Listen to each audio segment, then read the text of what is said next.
هر وقت شما حاجت داشتید، هر وقت حاجت داشتید برید به حرم اگر رفتید خوب نزدیک شما بود، اگر حرم نزدیک ندارید حسینیه تکیه خانه برید به علم حضرت ابوالفضل علیه السلام بچسبید.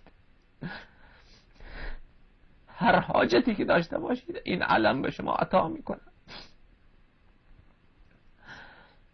لذا حضرت سید الشهدا علیه السلام عزاداری و زنجیرزنی و قمزنی و گل و صورت مالیدن عزاداران او،